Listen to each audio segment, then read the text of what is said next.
wabarakatuh. Kesultanan Pahang diasaskan oleh keluarga diraja Kesultanan Melayu Melaka pada zaman kegemilangan kerajaan tersebut. Pada abad ke-15, Pahang merupakan sebahagian wilayah naungan Kesultanan Melayu Melaka. Seri Bija Diraja dilantik menjadi wakil untuk mentadbir Pahang. Sultan Mansur Shah menghantar Raja Muhammad untuk ditabalkan sebagai Sultan Pahang. Raja Muhammad berangkat dari Melaka ke Pahang diiringi oleh bangsawan Melaka. Mereka dilantik sebagai bendahara, penghulu bendahari, temenggung dan hulu balang besar serta pengikut mereka untuk membantu mentadbir kerajaan Pahang.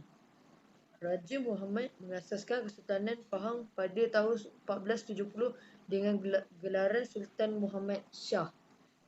Sultan Muhammad Shah mendirikan pusat pemerintahan di Pekan. Wilayah pemerintahan kerajaan Pahang meliputi dari Sedili Besar hingga Terengganu. Sultan Abdul Jamil Shah merupakan Sultan ketiga memerintah Pahang 1495 hingga 1512 dan antara Sultan yang masyhur. Baginda mengekalkan hubungan yang harmoni dengan Kesultanan Melayu Melaka. Baginda juga berjaya mempertahankan Pahang semasa diserang oleh Siam bersama-sama bantuan daripada Kesultanan Melayu Melaka. Sultan Abdul Ghafur Muhaiyyuddin Shah 1592 hingga 1614 tidak meninggalkan waris kerana puteranya Raja Muda Abdullah mangkat. Oleh itu, Pahang diperintah oleh Kesultanan Johor Riau dari tahun 1614 hingga 1884.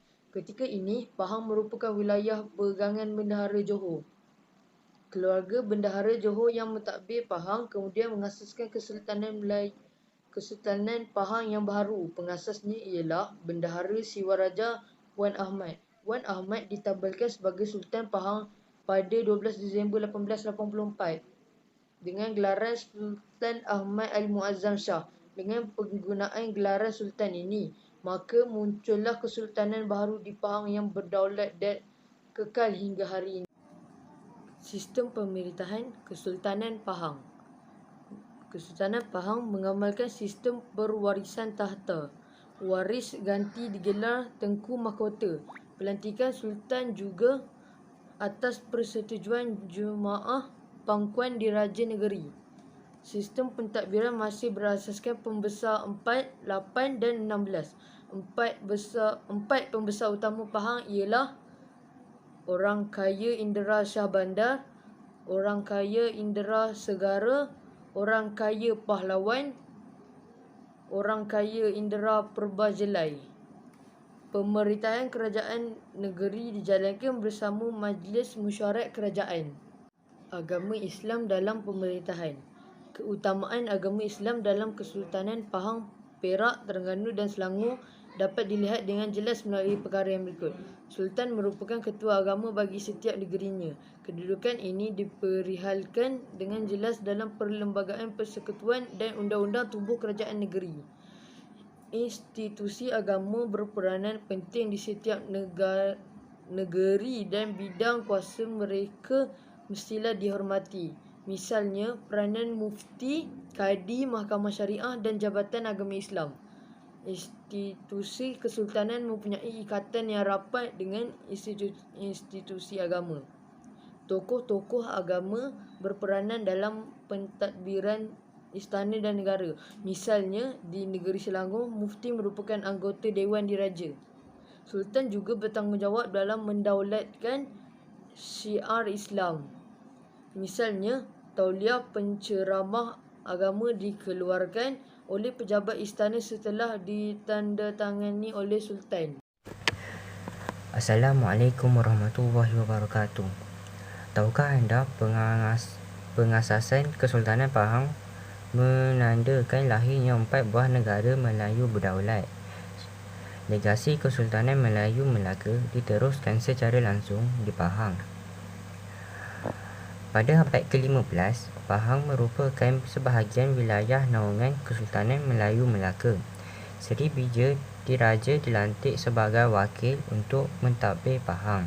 Kemudian, semasa Melaka diperintah oleh Sultan Mansur Shah, baginda telah menghantar puteranya Raja Muhammad untuk dibatalkan sebagai Sultan Pahang.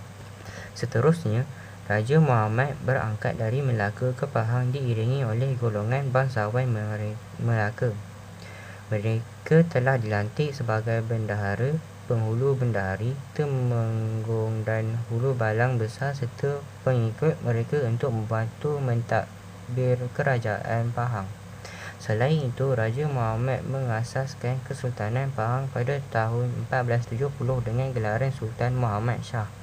Di samping itu, Sultan Muhammad Shah mendirikan pusat pemerintahan di Pekan, berhampiran Kuala Sungai Pahang. Wilayah pemerintahan kerajaan Pahang meliputi dari Sedili Besar hingga Terengganu.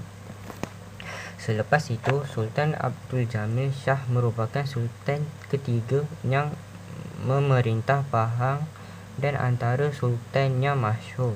Baginda mengekalkan hubungan yang harmoni dengan Kesultanan Melayu Melaka. Baginda juga berjaya mempertahankan Pahang semasa diserang oleh Siam bersama-sama bantuan daripada Kesultanan Melayu Melaka. Sultan Abdul Ghafur Muhyiddin Shah tidak meninggalkan waris kerana puteranya Raja Muda Abdullah mangkat. Oleh itu, Pahang diperintah oleh Kesultanan Johor Riau dari tahun 1614 hingga 1884. Ketika ini Pahang merupakan wilayah pegangan Bendahara Johor. Akhir sekali, keluarga Bendahara Johor yang mentadbir Pahang kemudian mengasaskan Kesultanan Pahang yang baharu. Pengasasnya ialah Bendahara Siwaraja Wan Ahmad. Wan Ahmad ditabalkan sebagai Sultan Pahang pada 12 Disember 1884 dengan gelaran Sultan Ahmad Al-Muazzam Shah. Dengan penggunaan gelaran sultan ini, maka muncullah kesultanan baharu di Pahang yang berdaulat dan kekal hingga hari ini. Seterusnya, perundangan. Undang-undang digubal bagi mengawal kehidupan bermasyarakat. Hukum Kerajaan Melaka menjadi asas kepada kelahiran undang-undang bertulis negeri-negeri Melayu yang lain seperti Hukum Kanun Pahang dan Undang-Undang 99 Perak. Warisan hukum Kerajaan Melaka terbukti dalam fasal-fasal berhubung peraturan dan larangan istana, kekeluargaan Islam, jenayah, hutang piutang dan hukum jual beli. Perkembangan politik dan sosioekonomi menyebabkan berlaku perubahan dalam aspek perundangan. Kesultanan Pahang, Perak, Terengganu dan Selangor menggubal pula undang-undang tubuh melengkapkan selagi sistem pemerintahan dan sistem kesultanan sesebuah negeri. Oleh itu, sebagai warga negara yang bertanggungjawab, kita perlu mematuhi undang-undang dan peraturan yang terdapat di negara ini. Selepas itu, adat istiadat. Adat istiadat ialah aturan dan perbuatan yang telah lazim dilakukan sejak sekian lama. Istiadat turut melibatkan upacara tertentu. Adat istiadat merupakan identiti dan keunikan warisan Kesultanan Melayu. Antara adat istiadat ini termasuklah adat kepeteraan, adat perkahwinan, istiadat pertabalan, istiadat pengurniaan darjah kebesaran dan istiadat adat keputeraan. Adat ini melibatkan upacara seperti melenggang perut ketika kandungan berusia 7 bulan untuk membetulkan kedudukan bayi di dalam perut ibu bagi memudahkan proses kelahiran. Bayi didengarkan azan sebaik saja dilahirkan. Bercukur apabila putera atau puteri berusia 7 hari. Berendoi iaitu meletakkan bayi di dalam buaian dan diperdengarkan alunan marhaban. Adat perkahwinan. Majlis perkahwinan diraja melalui proses adat istiadat yang tersusun meliputi merisik, meminang, bertunang, berinai besar, khatam Al-Quran, pernikahan, persandingan dan bertepung tawar, bersiram di atas panca persada. Istiadat pemakaman. Istiadat ini meliputi tempoh berkabung bergantung pada pihak istana. Pihak istana memberikan sedekah kepada rakyat dalam tempoh perkabungan. Usungan disediakan untuk mengangkat jenazah ke tempat permakaman dikenali sebagai seraja diraja. Setelah jenazah dimakamkan, nobat tidak akan dimainkan untuk tempoh tertentu. Adat istiadat yang diamalkan oleh Kesultanan Pahang, Perak, Terengganu dan Selangor merupakan warisan yang disesuaikan daripada Kesultanan Melayu Melaka. Keunikan adat ini menjadi lambang kedudukan yang istimewa golongan diraja dan institusi Kesultanan Melayu. Adat istiadat ini juga merupakan warisan budaya Melayu yang sangat bernilai dan wajar dipelihara.